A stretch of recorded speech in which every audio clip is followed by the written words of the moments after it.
हम सही में चाहते हैं हमारी कलीसिया में पवित्र आत्मा से भरपूर लोग हों। आमीन।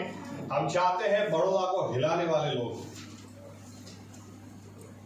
आज अगर हम अपने आप को प्रश्न पूछेंगे बड़ौदा में कितने लोग हमको जानते हैं, शायद अड़ोस पड़ोस में 4 घर छोड़ के भी कोई नहीं जाता हो। लेकिन प्रभु यीशु की मर्जी ये नहीं थी, प्रभु यीशु की योजना ये नहीं थी। प्रभु यीशु ने सिर्फ 12 लोगों को सामने बिठाया।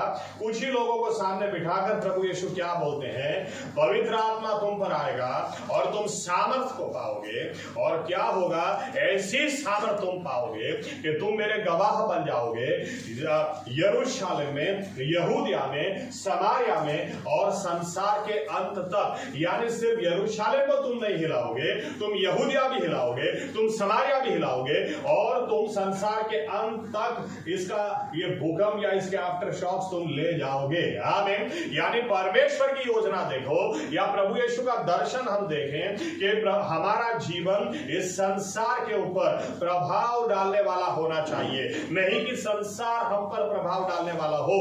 आमीन। प्रभु यीशु ने अपने चेलों को यह कहा कि तुम जाओ, बीमार को तुम चंगा करो, दुष्ट आत्माओं को तुम निकालो, मेरे नाम से ये काम होंगे।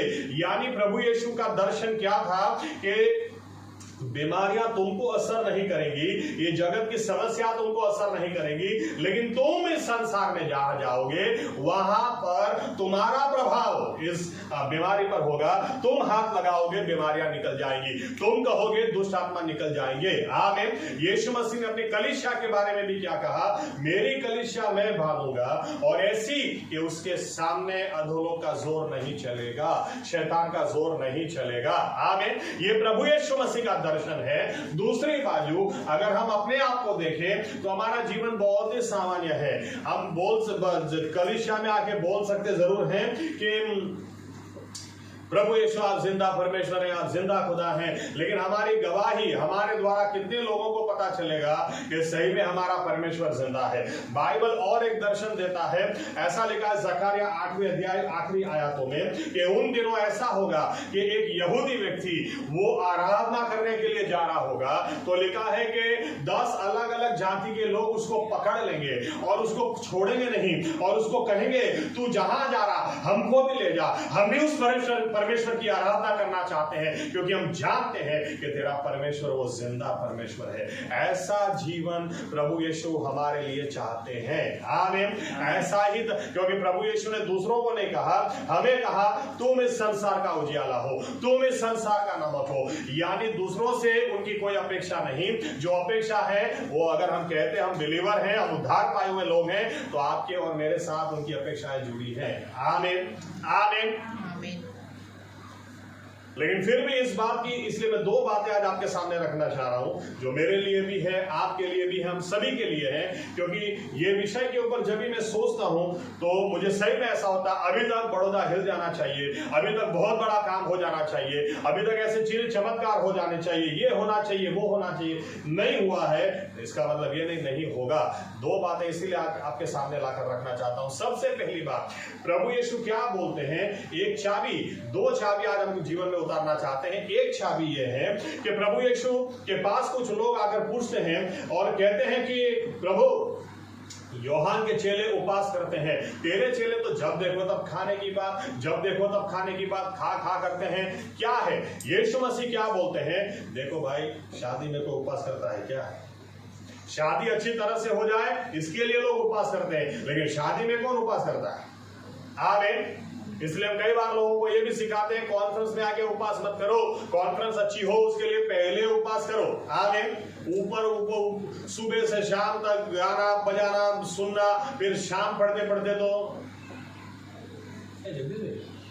क्या संदेश था यार, मेरा तो दिमाग ही काम नहीं कर रहा है, खाया नहीं है ना, कुछ सुनाने दे रहा, मैं तो खाली बैठा ही था। अरे उधर उपवास मत करो, आमीन, पहले करो। तो यीशु मसीह क्या बोलते हैं, अरे वरराजा साथ में है, तुम्हारा दिमाग खिसक गया क्या? वरराजा साथ में कौन उपवास करेगा ऐसे समय? जिस दिन नहीं होगा उस दिन करेगा। फिर यीशु मसीह बहुत अद्भुत बात बोलते हैं। यीशु मसीह यूं बोलते हैं, देखो पुराना कपड़ा फटा है तो उसका रफू, उसके ऊपर नया कपड़ा नहीं लगाया जाता है।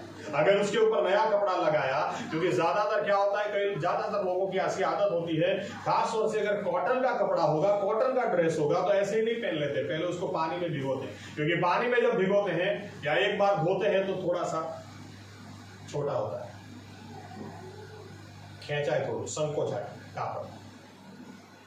यीशु मसीह क्या बोलते हैं कि अगर पुराना कपड़ा तुम्हारा थोड़ा सा फटा है और उसके ऊपर अगर नया कपड़ा लगाओगे तो जब धोने डालोगे क्या होगा, वो नया कपड़ा जब छोटा होगा वो फाड़ देगा।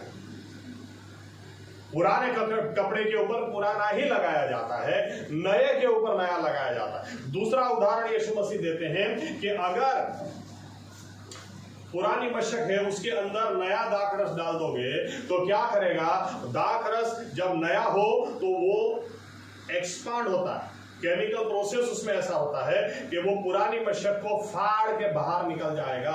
यीशु मसीह बोलना चाहते हैं इसीलिए अगर तुम्हें नया दाखरस चाहिए तो पहले मशक नहीं होनी चाहिए। पहली चाबी जो आपसे मैं बांटना चाह रहा हूं वो ये है कि अगर हमको नया कुछ काम चाहिए तो पहले हमको नया होना पड़ेगा।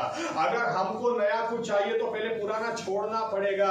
आमीन। अगर आप पुराना छोड़ते ही नहीं तो नया कभी आएगा ही नहीं। अगर आप वही करते, पागलपन की भाषा, पागलपन की व्याख्या बहुत सारी है, मुझे जो पसंद है वो ये वाली है कि आपने पहले 2+2 किया 4 मिला, आप पहले भी 2+2 करते थे 4 मिला, आज भी 2+2 करेंगे 4 ही मिलेगा, और 10 साल के बाद भी 2+2 4 ही मिलेगा। लेकिन पागलपन किसको बोलते हैं, हर बार 2+2 करना और आशा रखना नहीं इस बार तो 5 मिलेगा।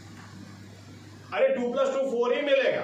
आप जो कर रहे हैं उससे जो आपको परिणाम मिला वही मिलेगा, नया नहीं मिलेगा।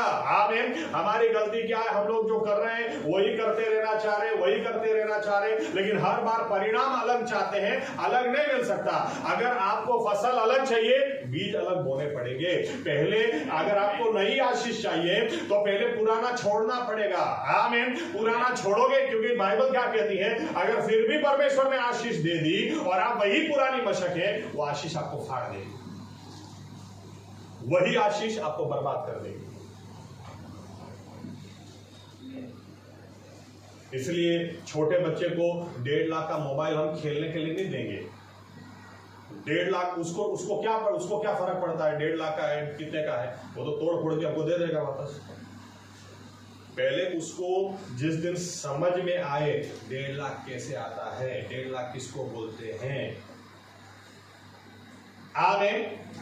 यीशु मसीह क्या बोलते हैं, इसलिए हमारी गलती क्या है, हम पहले जितना बाइबल पढ़ते थे अगर आज भी उतना पढ़ रहे हैं, पहले जितनी प्रार्थना करते थे आज भी अगर उतनी कर रहे हैं, पहले प्रभु परमेश्वर के साथ जितना समय बिताते थे आज भी वही बिता रहे हैं। पहले भी हमारा टाइम 9:30 का हो और आप 9:45 बजे आते हैं, कोई 10 बजे आता है, कोई 10:15 बजे आता है। अब जैसा करते थे वैसे अगर हम करेंगे तो फिर नया कुछ होने वाला नहीं, जो हो रहा है वही होगा। आमीन। आमीन। अगर हमको नया कुछ चाहिए तो पहले पुराना छोड़ना पड़ेगा। आमीन। अगर आप 8 बजे उठते हैं, आप 6 बजे उठना चाहते हैं तो 6 बजे तब तक नहीं उठ सकते जब तक पहले रात को 1:30 बजे सोना बंद नहीं करो। कई लोग इसको फोकस ही नहीं करते, क्या अरे उठा तुझे નથી, अरे પણ ઊંઘો છો કેટલા વાગે તો જુઓ। पुराना छोड़ना ही नहीं तो नया आएगा ही नहीं। आमीन। ये नियम है, पुराना छोड़ोगे ही नहीं तो नया कभी आएगा नहीं। हम कई बार क्या सोचते हैं, प्रभु तू नया दे दे मैं पुराना छोड़ दूंगा। अरे नहीं हो सकता, जो नियम है वो यही है। आमीन। चेलों को क्या बोला, चेलों को यीशु मसीह ने बोला देखो मैं तुम्हें इंसानों को पकड़ने वाला बना दूंगा। पतरस एक दिन तेरी परछाई से लोग चंगे होंगे, तू भी मुर्दों को जिंदा करेगा, लेकिन अभी मछली पकड़ना तुझे छोड़ना पड़ेगा, अभी तुझे ये छोड़कर मेरे पीछे आना पड़ेगा। ये छोड़ेगा, पुराना छोड़ेगा तो नया आएगा। आमीन।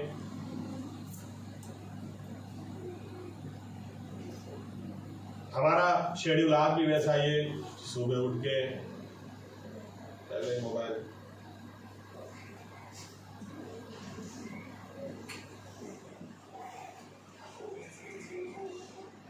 अभी तो है 1 घंटा है ऑफिस जाने के लिए,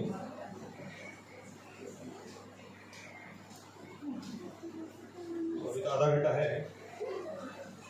ओह अभी तो बाइबल पढ़ने का टाइम नहीं है, अभी भागो। उधर लेट हो जाए, चर्च में लेट होगा चलेगा, वो तो चर्च में तो चलता है, उधर लेट नहीं होना चाहिए।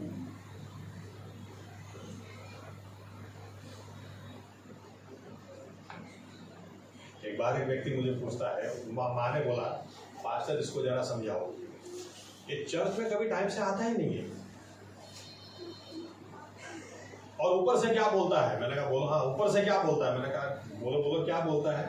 तो उस मम्मी को इशारा करने लगा। तो माँ ने बोला पास्टर ऐसा बोलता है, मैं ऑफिस टाइम से जाता हूँ, हर 30 दिन 80,000 रुपया बैंक में आ जाता है, चर्च में टाइम में जाने से क्या मिलेगा। मैंने कहा वो 80,000 रुपया कमाने की जो ताकत देता है ना, वो जिस दिन नहीं हो रहेगी तो हमको पता चलेगा। एक एक दिन वो परमेश्वर हमको देता, हम एक दिन तो उसको दे सकते कि नहीं। आमीन आमीन। पुराना हमको छोड़ना ही नहीं है, लेकिन आश्चर्य की बात ये भी है कि हमको नया चाहिए। अरे नया तब तक नहीं आ सकता जब तक पुराना छोड़ोगे नहीं। आमीन आमीन। हमारे जीवन में आज बहुत सारी ऐसी बातें हैं, अगर हम खुद चेक करेंगे या खुद देखने के लिए बैठेंगे तो हमको समझ में आएगा ही कि बहुत सारी बातें आज भी पुरानी हम पकड़ के बैठे हैं, इसकी वजह से नई बातें नहीं आ रही हैं। आमीन। सिंपल एग्जाम्पल अगर दूं, पौलुस बोलता अपने बारे में 1 कुरिन्थी 13वें अध्याय में, जब मैं छोटा था छोटे बच्चे की तरह सोचता था, लेकिन आज मैं बड़ा हूं बड़े की तरह सोचता हूं। जब मैं छोटा था तो दूध पी के चला लेता था, लेकिन आज मैं मांस खाता हूं। आज मुझे सॉलिड खुराक चाहिए क्योंकि मैं बड़ा हूं। आमीन आमीन। आप सोचो 30 साल का कोई व्यक्ति ऐसे मुंह में बोतल लाकर घूम रहा है, वायरल वीडियो हो जाए या तो हम बना देंगे,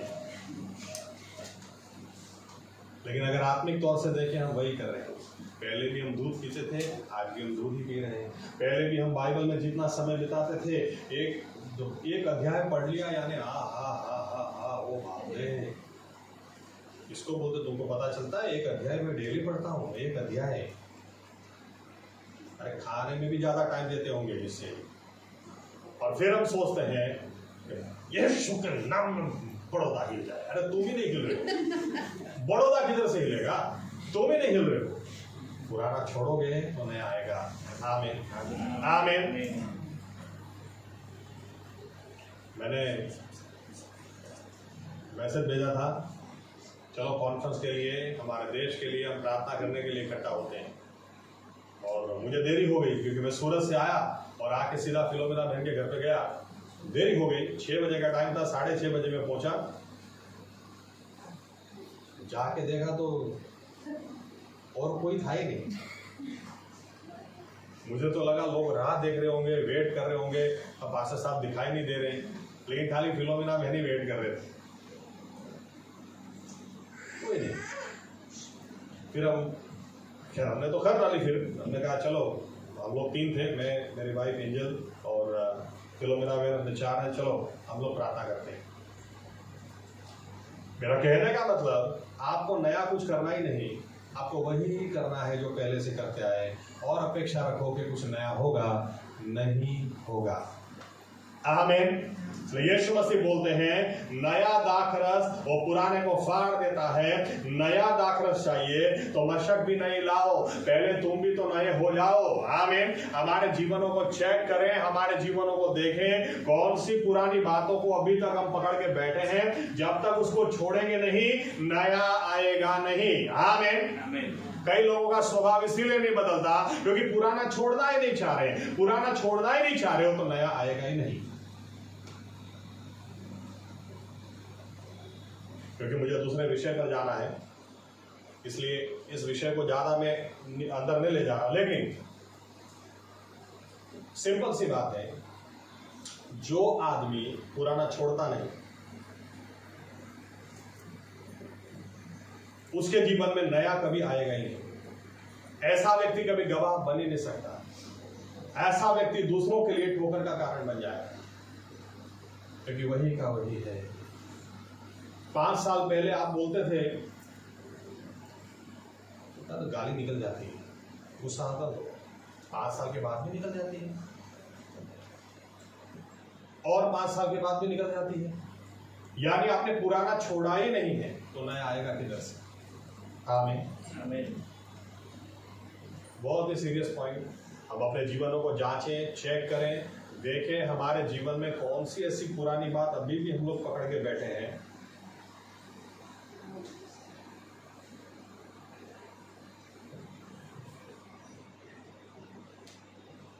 चर्च में भी इस तरह से लोग बैठते हैं, कॉन्फ्रेंस में भी जाते तो मेरे पापा का हर बार का है, मेरे पापा सुबह उठेंगे जल्दी, रेडी होके ऊपर जाएंगे, फिर चलो मैं आज इधर बैठता हूँ, उधर बाइबल रखेंगे, फिर नीचे आएंगे, नाश्ता वास्ता करेंगे, और फिर जब ऊपर जाएंगे तो उनको बाइबल मिलेगा ही नहीं।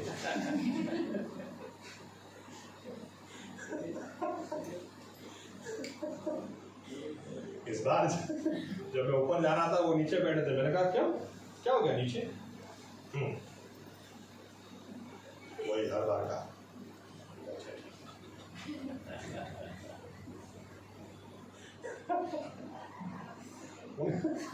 उनके साथ हर बार होता है, और हर बार मुझे बोलते हैं यार सच बताओ इतना झगड़ा करने की इच्छा होती है ना मुझे, लेकिन ऐसा होता है कि लोग ऐसा बोलेंगे ये इसका लड़का पास्टर है तो दादागिरी कर रहा है।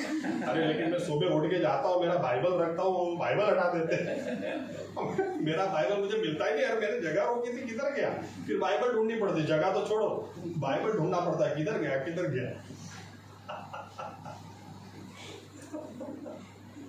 लेकिन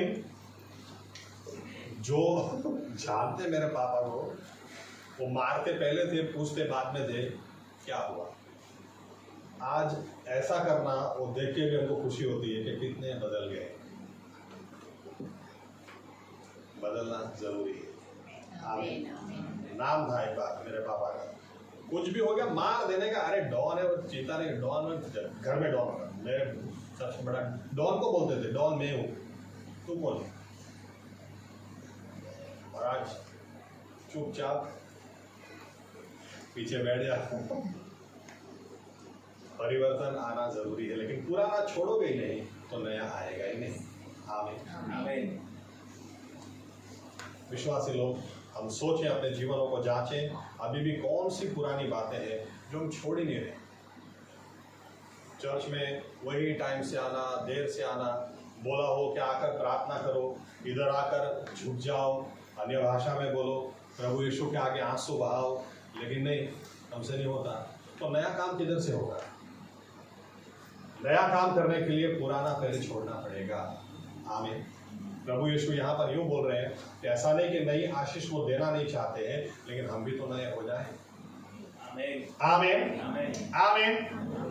दूसरी बात, दूसरे पॉइंट पे मैं जाना चाहता हूँ। दूसरी बात, आइए उसके लिए जो आयत पहले पढ़ी फिर से एक बार पढ़ते हैं।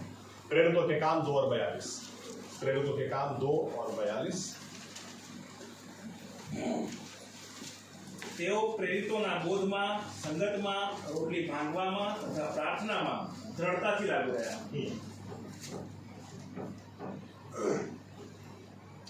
हिंदी में ऐसा लिखा है, वे दृढ़ता से लोलीन रहे। इंग्लिश में लिखा है, दे डेडिकेटेड देमसेल्व्स। तो मैंने शुरुआत यहां से करी कि प्रभु यीशु ने हमको चुना इसलिए है कि हमारा प्रभाव बड़ौदा शहर पर हो, या हमारी सोसाइटी पर हो, हमारे परिवार में हो, हमारे आसपास के लोगों में हो, हमारे दोस्तों में हो। आमीन। ऐसा नहीं होना चाहिए कि मैं तो कभी दारू पीता ही नहीं था, लेकिन बिलीवर्स लोगों का ऐसा है, नहीं दारू नहीं पीता साहब, मुंह में से तो स्मेल आ रही है, अरे एक्चुअली साहब क्या वो उधर थोड़ी देर बैठा ना, उन्होंने थोड़ा पिला दिया। अरे तुम्हारे द्वारा दारू लोगों का छूटना चाहिए, लोगों के द्वारा तुमको पीना चाहिए। किसका प्रभाव किसके ऊपर होना चाहिए? आमीन। परमेश्वर ने हमको चुना किस लिए है कि हमारा प्रभाव इस संसार में हो। आमीन। आमीन।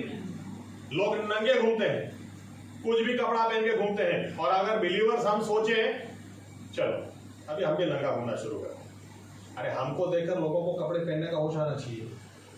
आमीन। कि कपड़े इस तरह से पहने जाते हैं, भाई चर्च में आप जाते इस तरह से कपड़े पहन के जाओ, घर में भी घूमो तो इस तरह से घूमो, आमीन। बाहर भी घूमो तो ऐसे कपड़े पहनकर घूमो।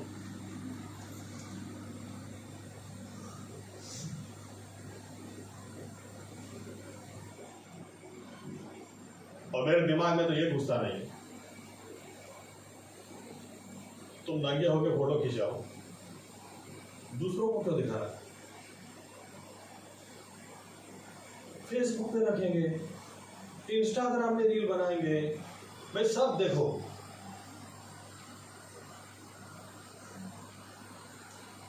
तो ये दुनियावी लोग हैं, ये बहुत ऑनेस्टी से अपना काम कर रहे हैं। हमको अपना काम भी अच्छी तरह से करना आना चाहिए। हम विश्वासी लोग हैं, हमको प्रभु यीशु ने इसलिए चुना कि ऐसे लोगों का प्रभाव हम पर न पड़े, लेकिन हमारा प्रभाव ऐसे लोगों पर पड़ना चाहिए। आमीन, आमीन। और इसके लिए जो चाबी, दूसरी चाबी, पहली बात कि पुराना छोड़ो तो नया आएगा। आमीन, पुराना छोड़ो तो नया आएगा। तो यहाँ पर जो चाबी आपसे दूसरी चाबी में शेयर करना चाह रहा हूँ, यहाँ पर एक शब्द पकड़ता हूँ कि वे लोलिन रहे, यानी नित्य करना, वे डेली डेडिकेटेड, गुजराती में लिखा दृढ़ताથી लागू रहा। दृढ़ताથી लागू रहा का क्या मतलब है? इन्होंने डेली प्रैक्टिस बना दिया इस चीज को। ये प्रेरितों के बोध में, संगति में, रोटी तोड़ने में, प्रार्थना में दृढ़ता से लागू रहे, यानी डेली करते थे। आमीन। आज हमारी तकलीफ कहां पर है? ओके, आगे बढ़े उसके पहले पौलुस बोलता है पहला कोरिन्थी 15 और 31 में, जिसने अकेले अपने जीवन से एशिया खंड और यूरोप खंड को प्रभावित कर दिया। ये आदमी क्या बोलता है? आई डाई डेली, में हर रोज मरता हूं, यानी हर रोज कुछ होता है। आमीन। यीशु मसीह ने लूका में बोला, ओके एग्जैक्ट आयत आपको दे दूं, लूका 9 और 23 में यीशु मसीह ने बोला कि जो अपना क्रूस उठाकर हर रोज मेरे पीछे नहीं चलता, हर रोज चलने की बात है, हर रोज मसीह के पीछे चलने की बात है, अगर हर रोज वो नहीं करता तो वो परमेश्वर के राज्य के लिए लायक नहीं है। यहां तक कि परमेश्वर के बारे में बाइबल बताती है, भजन संहिता साम 68 और 19, 68 और 19 ऐसा लिखा है, धन्य है उस यहोवा परमेश्वर को जो हर रोज मेरा बोझ लेके चलता है। हर रोज परमेश्वर हमारा बोझ उठा लेता है। आमीन। ऐसा नहीं कि हफ्ते में एक ही दिन तेरा बोझ में उठाऊंगा, नहीं नहीं, बाइबल कहती है आज का दिन यहोवा ने बनाया, आज के दिन में हम आनंद उत्सव करें, क्योंकि आज के दिन का बोझ भी वो उठा लेता है। आमीन। हर रोज कुछ बातें हमको हर रोज करनी है। हम इसीलिए प्रभाव नहीं डालने पाते हैं क्योंकि हर रोज नहीं करते हैं। बहुत अच्छी कहावत गुजराती में है, टीपे टीपे सरोवर भराए, यानी अगर जरूरी नहीं है कि नल खोल दो और सब भर जाए, लेकिन एक एक बूंद भी गिरेगी, एक एक बूंद भी गिरेगी तो भी सरोवर भर जाता है, पूरा तालाब भर जाता है, एक एक बूंद से भी तालाब भरता है। आमीन। कहने का मतलब ये है, हम लोग करते क्या है, हमारी सबसे बड़ी समस्या क्या है, एक दिन हम 5 अध्याय पढ़ लेंगे, फिर 5 दिन तक पढ़ेंगे नहीं। हर रोज करना जरूरी है। आमीन, आमीन। एक अध्याय भी अगर आप पढ़ते हैं, हर रोज करना जरूरी है। कितने सारी उदाहरण हम ले सकते हैं। उदाहरण के तौर पर बहुत फेमस उदाहरण दिया जाता है कि जिस कुएं से रेगुलरली पानी निकाला जाता है, अगर थोड़े समय के बाद अगर देखेंगे तो उसकी जो रस्सी होती है, वो रस्सी वो उसके पत्थर को भी चीर के रख देती है, क्योंकि जब हर रोज किया जाए, बार बार जिस चीज को किया जाए, अगर आप इस दीवार को गिराना चाहते हैं तो हो सकता है एक हथौड़ा मार दो, काफी नहीं है, लेकिन अगर एक ही जगह पर मार करोगे तो एक ना एक दिन वहां से चूना निकलेगा, वहां से पत्थर भी टूटेगा और वहां से जो तोड़ना चाह रहे वो टूटेगा। आमीन। हर रोज करना जरूरी है, हर रोज नित्य करना जरूरी है। लेकिन हमारी गलती क्या है, हम प्रार्थना भी कई बार करते हैं तो ऐसे कर डालते हैं जैसे अब आसमान नीचे उतर आएगा, फिर 6 दिन तक हम दिखाई नहीं देते, किधर गए? प्रभु यीशु भी बोलते होंगे किधर गया वो। अब इसीलिए प्रभाव नहीं डालने पा रहे क्योंकि रेगुलर नहीं करते। सिंपल सी, मतलब आप कितने उदाहरण ले लो। उदाहरण के तौर पर डांस किसी को सीखना है, अरे अरे उसको भी डेली करना पड़ता है। जो डांस सीखता है ना, उसको कभी पूछना संडे को छुट्टी, संडे को वो लोग छुट्टी रखते हैं, वो लोग घर में प्रैक्टिस करते हैं, छुट्टी थोड़ी होती है।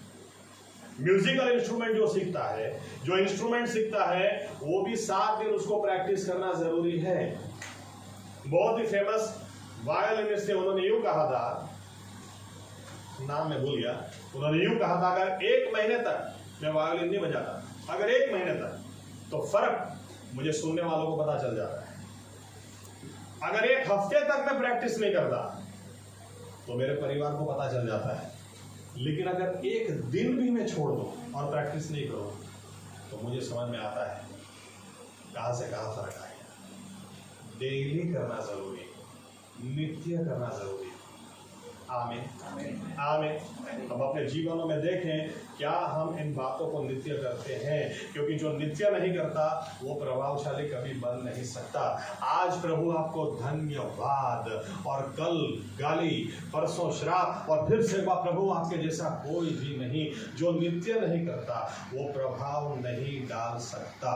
आमीन। पहली कलीसिया के लोग, पहली सदी की कलीसिया, आप ये सोचो, पतरस खाली एक बार खड़ा होकर सलाह सूचन देने लगा और बाइबल कहती है 3000 लोगों ने बपतिस्मा ले लिया। थोड़े समय के बाद लिखा 5000 की कलीसिया हो गई। उसके बाद तो लिखना ही बंद कर दिया, क्योंकि गिनती नहीं कर सकते थे आप। यहां तक कि इतिहास अगर यूं कहता है कि अंत्योक में ही पौलुस और बारनाबास के द्वारा 50,000 लोग थे, तो फिर यरूशलेम की तो क्या तादाद होगी और दूसरी कलीसियाओं में क्या तादाद होगी।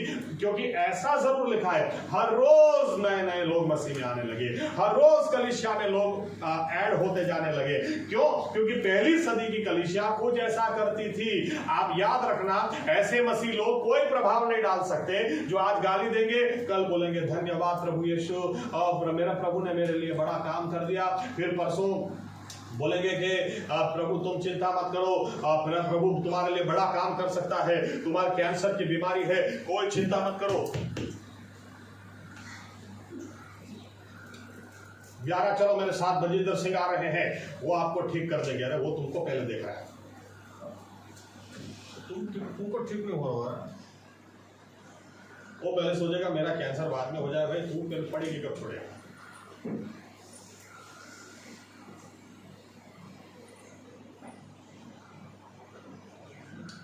अब सोचिए अपने बारे में, क्या हम रेगुलर, क्या हम में कोई डिसिप्लिन है? चलो ये शब्द अच्छा है, हम में कोई डिसिप्लिन है? घर जाके पढ़ लेना हिब्रू 12 क्या लिखा है। परमेश्वर जैसे लिखा है, जैसे एक दुनियावी सांसारिक पिता अपने बच्चे को डिसिप्लिन में लाता है, उसी तरह से हमारा आसमानी पिता हमको स्वर्ग में ले जा, उसके पहले वो हमको डिसिप्लिन में लाना चाहता है। हर रोज करते हैं। एक इंटरव्यू मैंने देखा था, कुछ अभी याद आया तो बताता हूँ। कुछ समय पहले शायद उन्होंने किताब भी उसके ऊपर लिखी, 100 डेज इन हेवन। 100 दिन, हर रोज 100 दिन तक ऐसा होता था उनके साथ कि जब अपने रूम में प्रार्थना करने के लिए जाते थे, वहां से परमेश्वर उनको स्वर्ग में उठा लेता था। 100 दिन तक डेली। जब उनका इंटरव्यू में सुन रहा था तो सामने वाला पूछता है, हमको भी स्वर्ग देखना है, हमको भी प्रभु यीशु को देखना है, हमको भी ये बातें देखनी जो आपने देखी, कुछ चाबी हमको भी दो, ज्यादा प्रार्थना करें, ज्यादा उपवास करें।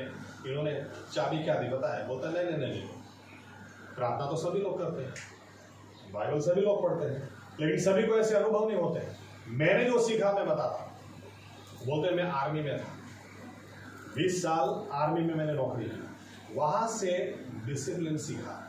इतने बजे सोने का मतलब सोना, इतने बजे उठने का मतलब उठने का, इतने बजे तक ये काम हो जाना चाहिए मतलब हो जाना चाहिए। तो बोलते जब मैं उद्धार पाया तो यही डिसिप्लिन मैंने इधर लगा दिया कि इतने बजे से इतने बजे तक बाइबल पढ़ने का यानी पढ़ने का, इतना घंटा प्रार्थना करने का यानी करने का, बाकी सब काम बाद में, लेकिन एक डिसिप्लिन रखा। बोलते आज मुझे 30-32 साल हो गए मसीह में आए, लेकिन वो डिसिप्लिन आज तक मेरा छूटा नहीं। तो यूं बोलते हैं, आप ज़्यादा प्रार्थना करो, कितना नहीं करो वो इम्पोर्टेंट नहीं है, हर रोज करते हो या नहीं, हर रोज उसको मिलते हो या नहीं। हर रोज उसके वचनों के साथ समय बिताते हो या नहीं, हर रोज करोगे, उससे फर्क पड़ता है। आमीन। पहली सदी की कलीसिया के बारे में क्या लिखा? 4 बातों में ये लोग दृढ़ता से लागू रहे, दृढ़ता से। मैं आपको सही में कहना चाहता हूं, अगर आप कुछ भी सीखना चाहते हैं, करना चाहते हैं, डेली करना जरूरी है, नित्य करना जरूरी है। आमीन, आमीन। तो यहां पर लिखा 4 बातें। सबसे पहली बात, प्रेरितों के बोध के अंदर वे दृढ़ता से लागू रहे, यानी बाइबल ये लोग रेगुलरली पढ़ते थे।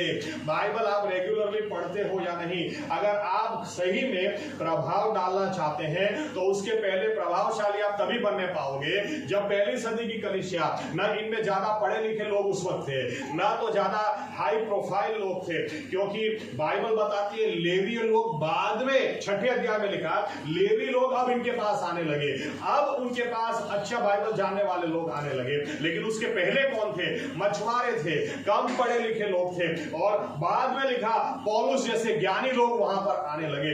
लेकिन ज्ञानी लोग क्यों खींचे इस तरफ, क्यों लेवी लोग इस तरफ खींचे आने लगे? क्योंकि जो थे उनके पास एक निर्णय था, डेली हमको ये करना है, मतलब करना है।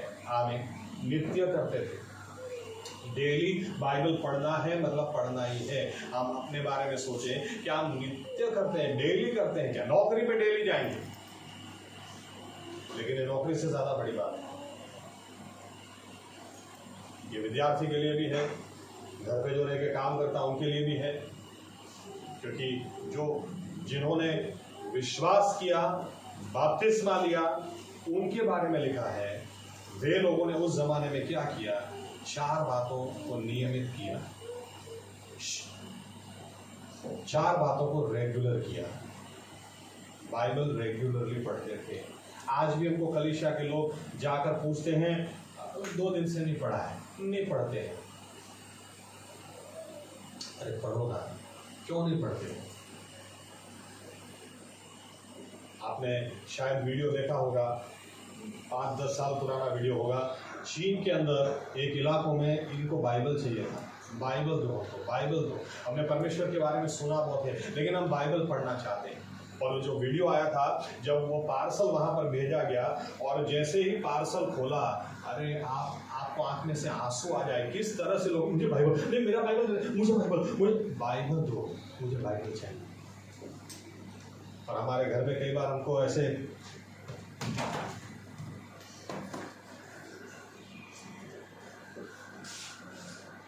आप सही में प्रभावशाली बनना चाहते हैं, बाइबल को रेगुलरली पढ़ो। क्योंकि जो वचन जानता है, बात खत्म, वचन ही नहीं जानता, वो विश्वासी कर क्या सकता है? कुछ भी नहीं। उसको ये जरूर पता होगा वो सेवक क्या बोल रहा है, वो सेविका क्या बोल रहा है, लेकिन वचन क्या बोल रहा है? बाइबल रेगुलरली पढ़ो। मैं कई लोगों को बोलता हूं कि घर के अंदर वाइफ ने कहा कि सर मेरा हस्बैंड तो विश्वास करता ही नहीं, आप कुछ करो। मैंने कहा ठीक है। मैं उनके हस्बैंड को खाली इतना बोला, आप डेली 1 आयत पढ़ो। उतना पढ़ सकते कि नहीं? बोला पास्टर सर 1 आयत में क्या है, वो तो कोई भी पढ़ सकता है। मैंने कहा बस तो करो डेली। बीच में उनकी वाइफ ने मुझे कहा पास्टर साहब अब तो मुझे लगता है ज़्यादा पढ़ना स्टार्ट कर दिया, लेकिन मैं देखती नहीं कि मुझे देखकर बंद ना कर। लेकिन डेली उन्होंने स्टार्ट किया, डेली ટીપે ટીપે સરોવર ભરાય। આમે આપણે તો એક સાથે ધોધ તો પછી સૂકું ભાઈ।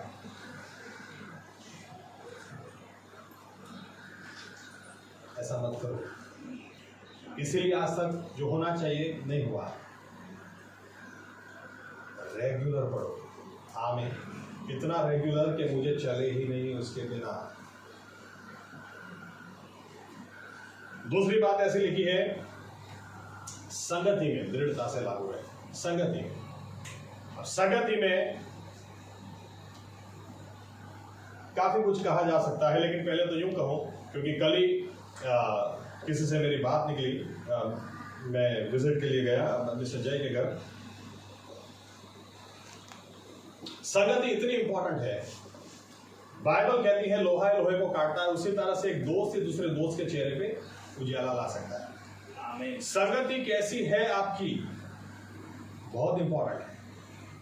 किसके साथ उठते बैठते हैं, किसकी बातें सुनते हैं। अगर आप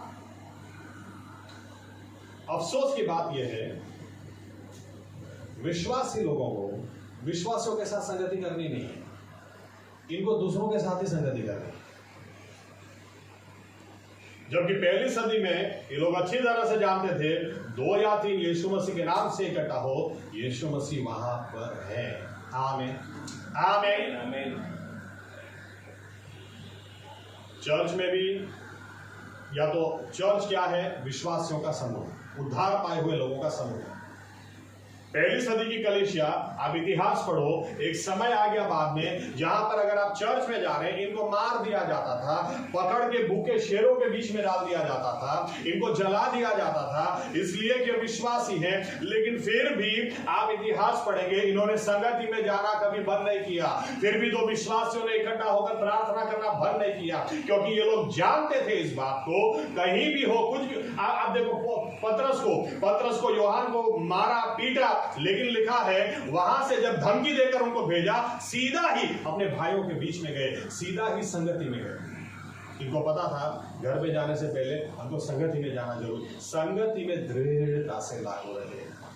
आमीन आमीन। हमारे यहाँ तो आमीन आमीन बोलते हैं, लेकिन एक संडे को दिखेंगे, फिर दूसरे संडे गायब, तीसरे संडे वापस आ गए, चौथे संडे वापस गायब, 5वें संडे, 6ठे संडे, 2 संडे किधर भी गए पता नहीं, 6ठे संडे वापस आ गए। और प्रभु मेरा इस्तेमाल करो, मुझे बड़ौदा हिलाना है। उधर से आवाज आएगी, तू पहले संडे को सुबह हिल और 15 मिनट पहले जा, हर संडे। आमीन। ये लोग नित्य करते थे, रेगुलर करते थे। आमीन आमीन। संगति में रेगुलर रहो, विश्वासियों की संगति में। मैं इधर नहीं होता हूं तो सूरत होता हूं, हालुल में नहीं था तो व्यारा में था, लेकिन विश्वासियों की संगति में रहो, रेगुलर रहो। आमीन, रेगुलर। क्योंकि ये अगर आप सही में प्रभावशाली बनना चाहते हैं तो वही व्यक्ति बन सकता है जो वो करेगा जो पहली सदी की कलीसिया करती थी। आमीन आमीन। तीसरी बात लिखी है रोटी तोड़ने में यानी ओके, संगति के ऊपर थोड़ा यूं भी बोल दूं। देखो, जैसे के साथ संगति करोगे ना वैसे ही हो जाओगे, फरियादी के साथ संगति करोगे फरियादी हो जाओगे, धन्यवाद देने के वाले के साथ संगति करोगे तो उसके जैसा हो जाओगे। कलीसिया में भी जरूरी नहीं है कि सभी लोग बहुत आत्मिक है।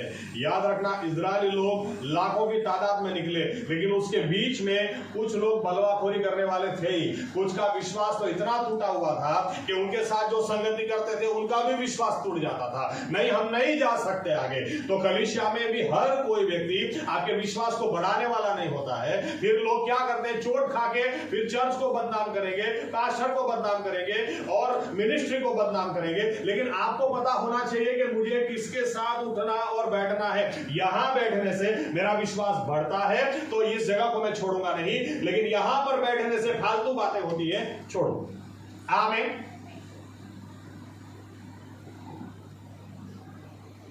आप किसके साथ उठते बैठते हैं, किसका सुनते हैं? बाइबल बताती है, बहुत ध्यान में रखें।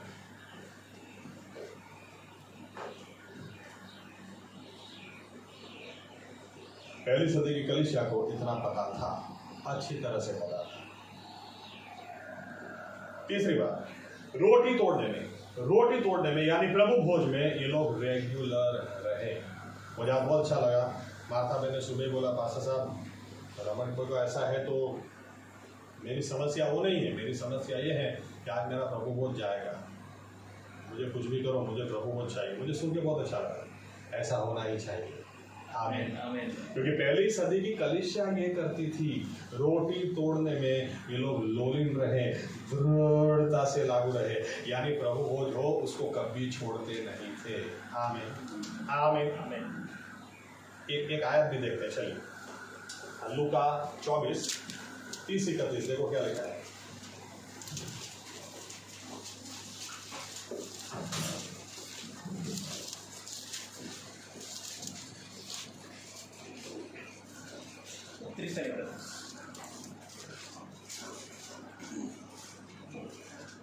લૂક 24:30-31. તે તેઓની સાથે જમવા બેઠો ત્યારે તેણે રોટલી લઈને સ્તુતિ કરીને ભાંગી અને તેઓને આપી. ત્યારે તેઓની આંખો ઉઘડી અને તેઓએ તેને ઓળખ્યો, પણ તે તેઓની દ્રષ્ટિમાંથી અદ્રશ્ય થઈ ગયો. ओके, पूरी बात आप घर जाके पढ़ सकते हैं. यहाँ पर ऐसा लिखा है कि दो व्यक्ति चलते चलते इमाइस की ओर जा रहे थे. अगर जूइश हिस्ट्री को देखें तो मेरे हिसाब से पतरस था और पतरस की बीवी क्लियोपास. ओके, इसलिए कभी भी क्लियोपास अपने बच्चे का नाम नहीं रखना, वो लड़की का नाम, क्योंकि देखे मैंने कुछ लोग जो लड़के का नाम क्लियोपास रखते हैं, लड़की जैसे गुणा जाए. हाँ, और क्या बोलूं. लेकिन दो जन चल के जा रहे हैं, इतने उदास हैं, इतने गमगीन. ओ हो.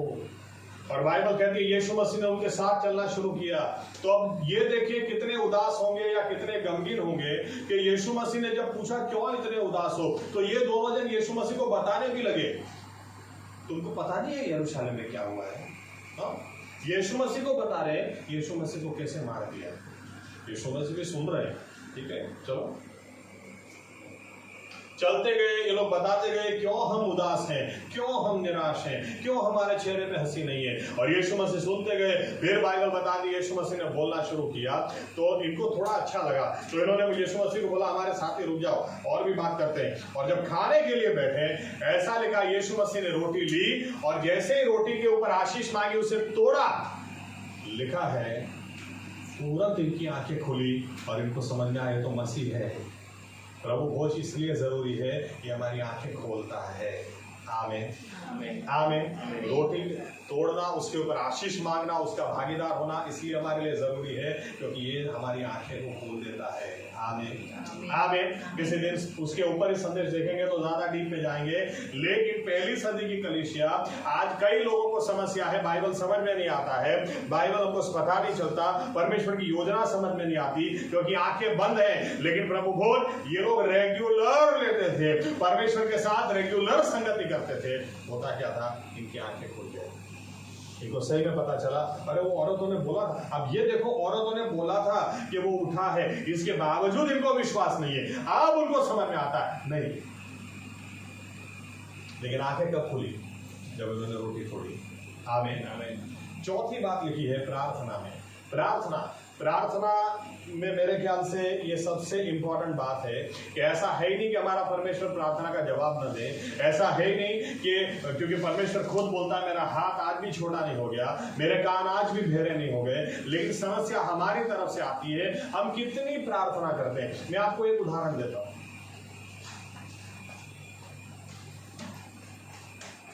एक समय दुनिया के सबसे बड़े पास्टर या सबसे बड़ा चर्च उनका था योगी चौ.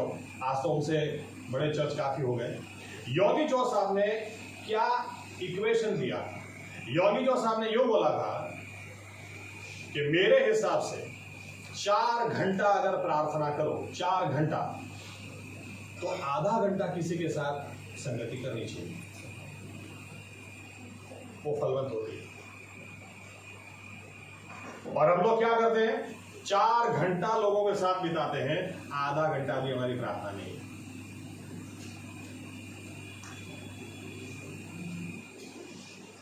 योगी चौ साहब बोलते थे, और एक उदाहरण ओरल रॉबर्ट्स का. देखो, हम प्रार्थना ही नहीं करेंगे और हमारी प्रार्थना भी कैसी होती है पता है. हमारी प्रार्थना भी प्रभु मुझे रोटी दे दे, मुझे खाना दे दे, सूखा सूखा खाओ, काफी दिनों से थोड़ा रोटी भी दे दे, तो अच्छी नौकरी दे दे, थोड़ा प्रमोशन दे दे, एक घर दे दे. घर अच्छा है लेकिन एसी लगाने का पैसा नहीं, गर्मी बहुत है, प्रभु एसी का पैसा दे. क्या प्रार्थना करते हैं. और ये चेले, यीशु मसीह ने कौन सी प्रार्थना सिखाई. प्रार्थना करो तो यूं करो कि तेरा राज्य उतर आए. आमीन. हमारे पिता तू जो आसमान में है, वो आकाश में हमारा बाप, तारू राज्य आओ, तेरा राज उतर आए. आमीन. तेरा राज उतर आए.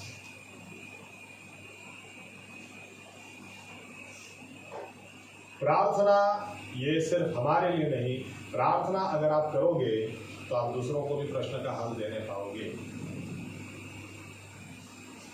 प्रार्थना में भी ऐसा लिखा है दृढ़ता से लागू रहे, दृढ़ता से लागू रहे। यानी दूसरी बातें छोड़ सकते थे, प्रार्थना करना नहीं। और हमारे पास ये भी बहाने कितनी बार आ जाते हैं, 2 दिन से प्रार्थना करने का टाइम नहीं मिला, 2 दिन से हमने प्रार्थना नहीं की। हमारा उल्टा चलता है, हम लोग पहले काम कर देते हैं और फिर प्रार्थना करते हैं कि प्रभु देखो,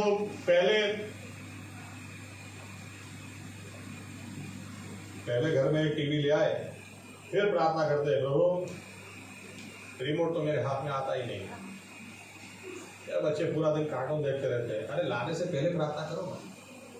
आमीन, पहले प्रार्थना करो। पहली सदी की कलीसिया प्रार्थना में दृढ़ता से लागू रही, यहाँ तक कि पौलुस बोलता है नित्य प्रार्थना करो। उसको जेल में बांधा हुआ था, वहां से भी बोलता है प्रार्थना करो, सदा आनंद करो, नित्य प्रार्थना करो। प्रार्थनावादी जीवन अपना बनाओ, क्योंकि अगर आपके पास परमेश्वर के साथ बात करने का टाइम नहीं है तो फिर आप समझ लेना, इंग्लिश में एक कहावत मैंने पढ़ी थी, वो याद आ गई, if you are too busy to pray you are too busy. अगर आपके पास प्रार्थना करने का टाइम नहीं है तो आपके जैसा व्यस्त आदमी पूरी दुनिया में कोई नहीं। पहली सदी की कलीसिया पौलुस सेवकाई कर रहा था, इसके बावजूद बाइबल कहती है कि सेवकाई के साथ में वो फिर भी तंबू बनाता था, फिर भी काम करके अपना खर्चा निकालता था और लिखता था कलीसिया में एक भी आदमी बेकार नहीं चाहिए, जो भी बेकार है उसको बाहर निकालो। तो आप ये समझ सकते हैं कि एक एक आदमी कितना काम करने वाला व्यक्ति होगा, कितनी मेहनत करने वाला व्यक्ति होगा, फिर भी प्रार्थना के लिए वो लोग समय निकालते थे। फिर भी पतरस को जेल में डाल दिया तो कलीसिया एक व्यक्ति के घर के अंदर इकट्ठा होकर प्रार्थना करने लगी थी। आमीन, प्रार्थना को सीरियसली लो। प्रार्थना मूड पे नहीं होता है, कई लोगों का मूड के ऊपर जाता है। आपको पता है शैतान को फर्क ही नहीं पड़ता आपका मूड क्या है, वो तो उसके समय हमला करेगा। और अब लोग मूड के ऊपर जाते हैं, आज मेरा मूड नहीं है। अरे जब तुमने कोई निर्णय लिया हो, मूड और ना मूड होता, देखो परमेश्वर का अगर मूड था प्रभु आज मुझे बचा ले, प्रभु बोले आज मेरा मूड नहीं।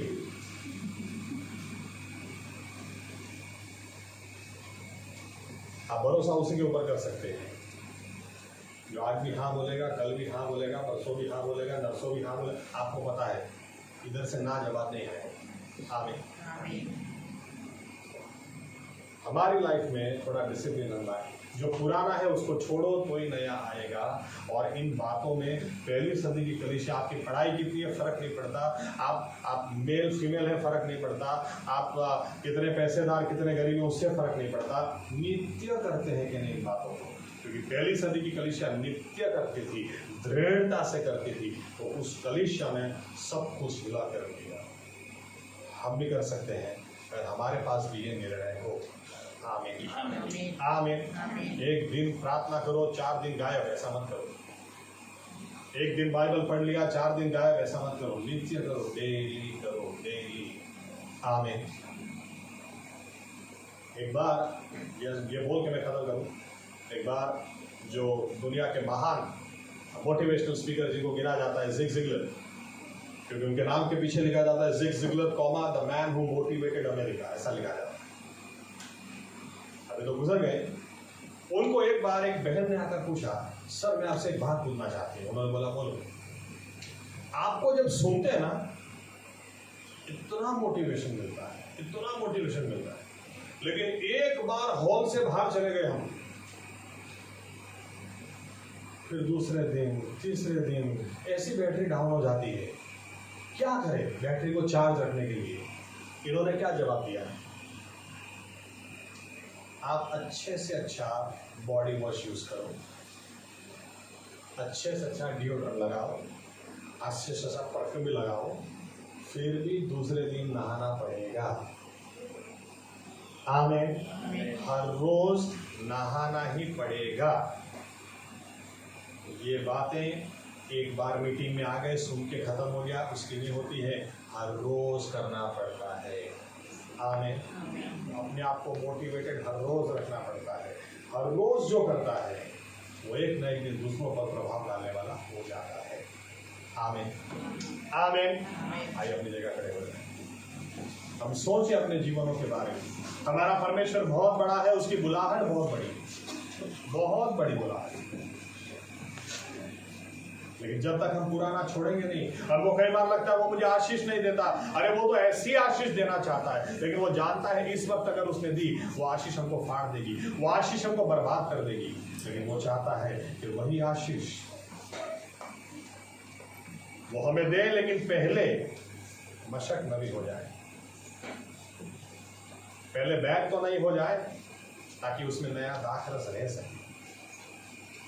पुराना छोड़ दो वो नया आएगा, पुरानी संगति छोड़ दो, पुरानी आदतें छोड़ दो, पुराना छोड़ेंगे तो कुछ नया आएगा।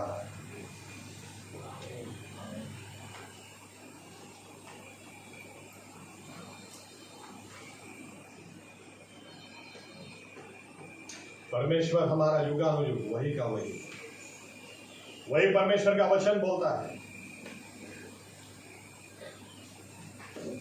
ऐसी कोई प्रार्थना है नहीं जिसका जवाब नहीं आए, लेकिन नित्य करो ना, रेगुलर करो। तुम रात को भी अगर अपने दोस्त को जाकर कहोगे कि मेरे घर में मेहमान है, मुझे रोटी दे, उसकी बगल में उसके बच्चे सो रहे होंगे, वो मना करेगा, लेकिन तुम कहते ही रहोगे तो वो उठ के रोटी देगा। लूका 18:1 में यीशु मसीह बोलते हैं, प्रार्थना करने का बंद मत करो, कभी बंद मत करो। यह समझाने के लिए उसने एक उदाहरण दिया, क्योंकि वे जानते हैं कि अगर प्रार्थना करना बंद नहीं किया, रेगुलर किया, तो जवाब आएगा, आएगा और आएगा ही, छुटकारा आएगा ही, चंगाई आएगी ही। रेगुलर करो, 4 दिन करो 4 दिन छोड़ दो, ऐसा नहीं।